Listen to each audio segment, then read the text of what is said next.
حضرت خدیجہ رضی اللہ تعالیٰ عنہا، آپ کس کی بیٹی تھیں؟ آپ کے والدین کون تھے؟ آپ کا پروفیشن کیا تھا؟ حضرت خدیجہ کے کتنے نکاح ہوئے؟ آپ نے حضور پاک صلی اللہ علیہ وآلہ وسلم کے ساتھ کیسی زندگی گزاری؟ حضرت عائشہ آپ کے بارے میں کیا فرماتی ہیں؟ حضرت جبرائیل علیہ السلام نے حضور پاک صلی اللہ علیہ وآلہ وسلم کو حضرت خدیجہ کے بارے میں کیا خوشخبری دی؟ Associate professor of university of Leeds ma'am Fauzia کی آپ کے بارے میں کیا اوپینین شیئر کیا؟ یہ سب کچھ اور بہت کچھ جانیں گے اس چھوٹی سی ویڈیو میں۔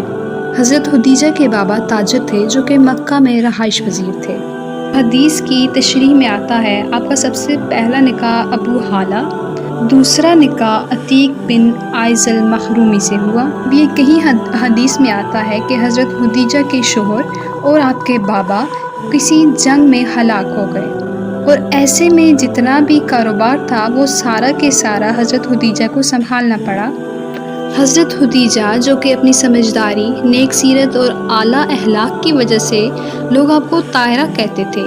طاہرہ کا مطلب ہے پاکیزہ خاتون۔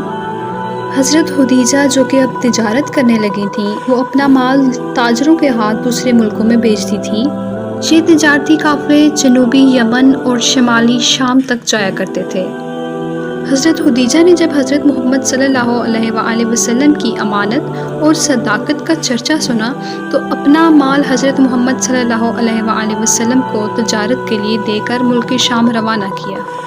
اس سفر میں حضرت خدیجہ نے اپنا غلام میسرہ بھی حضور پاک صلی اللہ علیہ وآلہ وسلم کے ساتھ بھیجا۔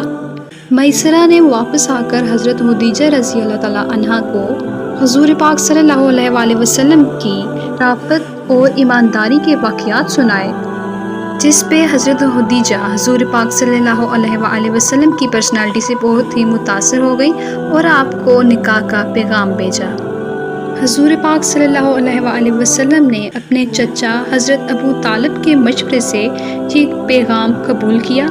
اس وقت حضرت محمد صلی اللہ علیہ وآلہ وسلم کی عمر 25 جبکہ حضرت خدیجہ کی عمر 40 سال تھی۔ حضرت خدیجہ کا نکاح حضرت ابو طالب نے بنو ہاشم اور مکی سرداروں کے اجتماع میں پڑھایا۔ نکاح کے بعد حضرت خدیجہ نے اپنا گھر بار، مال و دولت سب کچھ نبی کریم صلی اللہ علیہ وآلہ وسلم پر قربان کر دیا۔ آپ رضی اللہ تعالیٰ عنہ دن رات نبی کریم صلی اللہ علیہ وآلہ وسلم کی خدمت کرتی اور ہر حال میں آپ کا ساتھ دیتی۔ ان کے بطن سے 4 بیٹیاں زینب، فاطمہ، رقیہ، ام کلثوم اور 2 بیٹے قاسم اور طیب طاہر یعنی عبداللہ پیدا ہوئے۔ آپ صلی اللہ علیہ وآلہ وسلم کی اولاد ازواج مطہرات میں سے سوائے حضرت خدیجہ کے کسی سے نہیں ہوئی۔ صرف حضرت ماریہ کے بطن سے حضرت ابراہیم علیہ السلام پیدا ہوئے جو کہ بچپن میں ہی انتقال فرما گئے۔ حضور پاک صلی اللہ علیہ وآلہ وسلم پر 40 سال کی عمر میں غار حرا میں وحی نازل ہوئی، جس پر آپ صلی اللہ علیہ وآلہ وسلم بہت گھبرائے ہوئے گھر واپس آئے، جس پر ہمیشہ کی طرح اس بار بھی حضرت خدیجہ نے آپ کو تسلی دی اور اپنے چچا زاد بھائی ورقہ بن نوفل کے پاس لے گئیں، جس پہ وہ کہتے ہیں یہ وہی فرشتہ ہے جو حضرت موسیٰ علیہ السلام پر اترتا تھا، کاش میں اس زمانے تک زندہ رہتا۔ آپ کو وطن سے نکالا جائے گا، اگر میں اس وقت تک زندہ رہوں تو میں ضرور آپ کی مدد کروں گا۔ حضرت خدیجہ مردوں، عورتوں، بچوں سب میں سے پہلی تھیں جنہوں نے اسلام قبول کیا۔ جب حضرت محمد صلی اللہ علیہ وآلہ وسلم نے نبوت کا اعلان کیا تو مکہ کے لوگ آپ صلی اللہ علیہ وآلہ وسلم کے دشمن ہو گئے۔ قریش مکہ نے آپ صلی اللہ علیہ وآلہ وسلم سے آپ کے ساتھیوں اور بنو ہاشم سب سے تعلقات توڑ دیے، تو آپ کو ان لوگوں کے سمیت شیب ابی طالب ایک گھاٹی ہے جس میں رہنے پہ مجبور کیا، جہاں 3 سال تک آپ رہے۔ حضرت خدیجہ نے اس مشکل وقت میں بھی حضور پاک صلی اللہ علیہ وآلہ وسلم کا ساتھ نہ چھوڑا۔ سیدہ عائشہ رضی اللہ تعالیٰ عنہا سے روایت ہے کہ نبی کریم صلی اللہ علیہ وآلہ وسلم نے حضرت خدیجہ پر دوسری شادی نہیں کی یہاں تک کہ خدیجہ رضی اللہ تعالیٰ عنہا کا انتقال ہو گیا۔ احادیث میں ہے ابو ہریرہ نے فرمایا جبرائیل علیہ السلام نبی کریم کی خدمت میں حاضر ہوئے اور عرض کیا، اے اللہ کے رسول، یہ خدیجہ ہیں آپ کے پاس جو ایک برتن لے کر آئی ہیں، اس برتن میں سالن ہے یا کھانا ہے یا پینے کی کوئی بھی چیز۔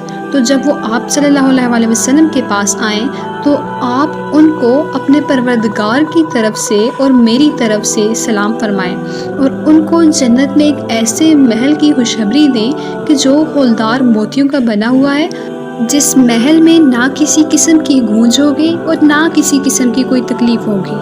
سیدہ عائشہ رضی اللہ تعالیٰ عنہ فرماتی ہیں کہ میں نے نبی کریم کی ازواج مطہرات میں سے کسی عورت پر اتنا رشک نہیں کیا جتنا کہ میں نے خدیجہ رضی اللہ تعالیٰ عنہ پر کیا ہے، کیونکہ نبی کریم صلی اللہ علیہ وسلم ان کا ذکر کثرت سے کرتے تھے اور میں نے ان کو کبھی نہ دیکھا تھا۔ سیدہ خدیجہ رضی اللہ تعالیٰ عنہ اپنی مثال آپ تھیں، وہ ایسی رئیس خاتون تھی جن کا دل غریبوں کے ساتھ دھڑکتا تھا۔ سیدہ خدیجہ سب عورتوں سے پہلے آپ صلی اللہ علیہ وسلم پر ایمان لائیں اور اس وقت آپ صلی اللہ علیہ وسلم کا ساتھ دیا جب آپ خود اکیلے تھے، اور آپ کی پہلی رفیقہ حیات بنی۔ یونیورسٹی آف لیڈز کی اسلامک ہسٹری کے ایسوسیٹ پروفیسر شیئر کرتی ہیں کہ ایون دو کہ حضرت خدیجہ کو دولت وراثت میں ملی تھی، لیکن ان کی اپنی کوششوں سے ان کا کاروبار بہت واسٹ ایریا پہ پھیلتا گیا۔ ہجرت سے پہلے مکہ مکرمہ میں ان کا انتقال ہوا اور حجون میں دفن ہوئی۔ آج کے دن اگر ہم سرچ کریں تو المالا قبرستان، جسے جنت المالا بھی کہتے ہیں، آپ رضی اللہ تعالیٰ عنہ کی قبر مبارک آپ کے بیٹے حضرت قاسم رضی اللہ تعالیٰ عنہ کی قبر کے ساتھ جنت المالا میں ہے۔ سیدہ حضرت خدیجہ اور ابو طالب کی وفات میں صرف 3 دن کا فاصلہ تھا، اس لیے اس سال کو عام الحزن قرار دیتے ہیں۔ آپ ام المومنین ہیں، یعنی ایمان والوں کی ماں، ان پر اللہ تعالیٰ کی بے شمار رحمتیں ہوں، آمین۔